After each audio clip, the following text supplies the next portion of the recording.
Hi, my name is David Venezia with Northeast Acura, and I want to be the very first to congratulate you on the purchase of your brand new Acura Integra. I'm extremely excited to go over some of the features and technology that's available in your vehicle, just in case you didn't have the time to go over everything when you were here picking up the vehicle. However, maybe there may be some information that you missed out on or a few items that you need a little bit of a refresher. So starting with the exterior of the vehicle, I want to go over some of the safety features, including the front end, which includes the unique Joy LED headlights with daytime running lights. These circle sensors throughout the grille and on the bumper are your front and rear parking sensors, so those will beep to let you know if you are getting too close to a vehicle or object in front of you. The car also does have low speed braking control. Just in case the car thinks that you're getting a little too close to something, it will automatically apply the brakes to prevent you from getting into a form of an accident. As well, down below you do have the LED fog lights. Working our way around to the side here, I want to show you how to operate the gas cap, because some people do have a little bit of struggle with that at first, because this vehicle does not have any type of button or switch to open the gas cap. It is just simply a push function. You simply press on it and it pops open. It is also a capless tank, so you don't have to worry about unscrewing anything or losing the gas cap nozzle when you're filling up at the gas station. One thing to remember, that this vehicle does feature a turbocharged engine, so it is recommended to use 91 octane fuel. However, it does operate on a minimum of 87, so you can use regular gas in the vehicle should you need to. Working our way down to the rear of the vehicle here in the hatchback, you do continue to see the rear parking sensors down below on the bumper to let you know if you are accidentally going to back into anything, or maybe if you're parallel parking, just to give you a little bit of a warning. For the rear hatch, it is a button underneath the Acura symbol here in the middle. There is also two buttons listed there. One of them is to unlock and lock the doors. The other one is to actually open the hatch. First, I want to point out a really unique convenience feature is this rear window shade. This is completely removable, so if you do need a little bit more clearance for any cargo space in the vehicle, you can take that out. However, leaving it in does act as a privacy shield, so no one can look into the car and see any of the items that you have located in the trunk area. Now, underneath the floor here is where you would find the tire inflator kit.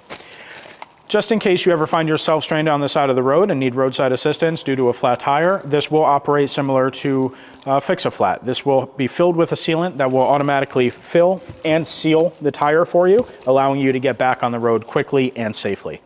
As well as a fuel filler cap or a nozzle to allow you to easily add fuel to the gas tank, because it does have the capless system. You don't want to damage that in any way using just the red gas tank nozzles. One last thing to point out here in the rear is unique to the Acura lineup is the ELS Studio sound system. This includes the ELS Studio 3D sound, so that is the subwoofer that is paired with the 16 speakers inside this vehicle. Now we're going to hop into the front seat so I can go over some of the features and technology, as well as location of all the buttons for everything that's located in the car. Now, before you jump on into the front seat of the vehicle to start learning some of the technology and features here, I want to point out a few minor things just so you get acquainted with how to adjust the seats and your steering wheel.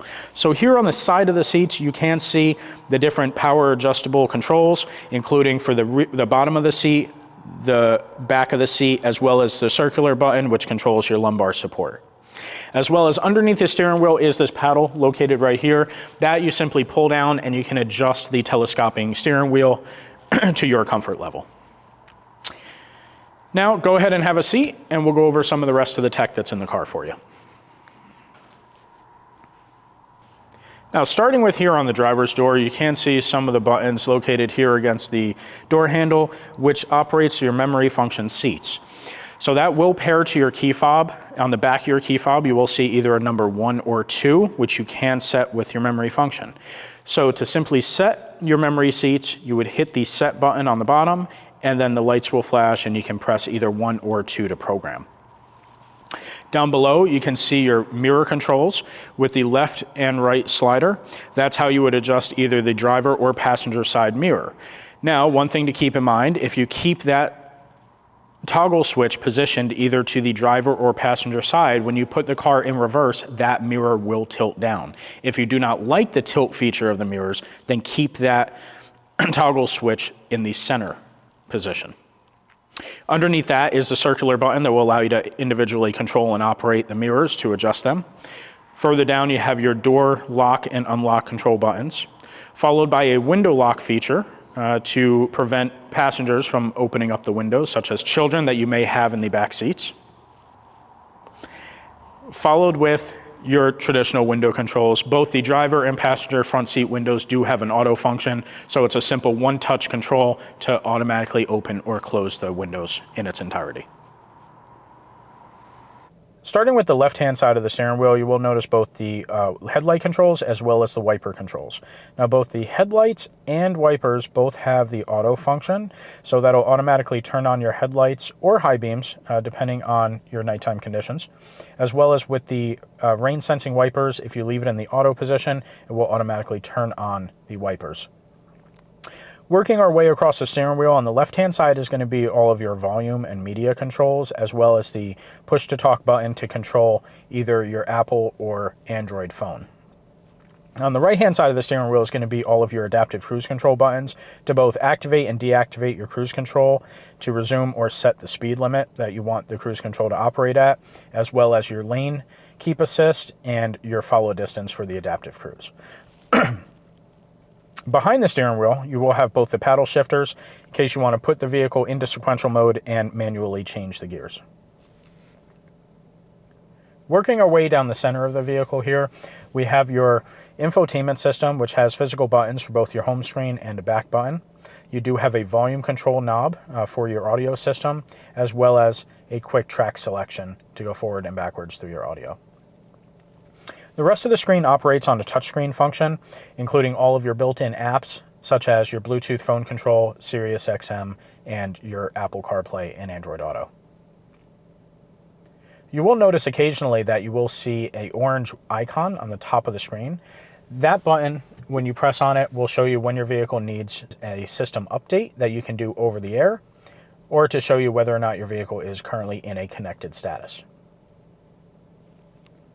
As we work down the center console, you will see all of your climate control buttons, including your heated seat controls, which is located all the way to the top left and right hand sides of the climate control system. The three knobs in the center, both the left and right knobs, control both your driver and passenger climate control temperature settings, and the center knob controls your fan speed. You will also notice that you do have physical buttons for your air recirculation, the different air circulation modes, as well as your front, rear, and side mirror defrosting settings. Continuing down, we have two fast charging USB ports, one for USB Type A as well as USB-C, and you have a 12-volt power adapter plug. Underneath that, you do have your wireless charging pad, capable of fast charging your cell phone. Down the center here, you have your gearbox selector, as well as buttons located to the left of it that control your dynamic driving modes, which is the silver toggle switch that you can press either up or down to change between normal or sport, as well as comfort modes. You do have a button there that says individual, which allows you to control and set your dynamic driving modes independently of each other into settings that you prefer, such as your steering wheel settings and suspension settings. Underneath that, you have your engine idle stop off button. That's the feature that will turn your engine off when you come up to a red light or when the vehicle comes to a complete stop. That allows you to turn that system off should you not like that feature to be activated. Underneath that, you have your electronic parking brake control, followed by the brake hold feature. Brake hold is a system that when that is activated, anytime you come to a complete stop, the vehicle will hold the brake down for you, so that way you can take your foot off the pedal and relax a little bit. Very convenient if you are in stop and go traffic. Lastly, located on the roof of the vehicle is all of your sunroof controls with a one-touch button to both open and close, as well as the tilt function for your sunroof. You also have your light controls for both the driver and passenger, as well as one last toggle switch in the middle, which allows you to turn on all of the interior lights or leave it in a position so that the lights will turn on when the doors are open. One thing I would like for you to keep in mind is that this vehicle that we're featuring here is the A-Spec Tech trim package on the Integra. The vehicle that you did purchase may or may not be this trim package, so some of the features and buttons that you see in this video may or may not apply to the vehicle that you purchased.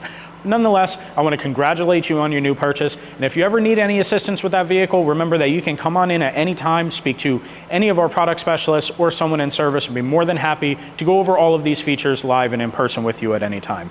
I hope you enjoy the vehicle, and thank you for being the most important part of Northeast Acura.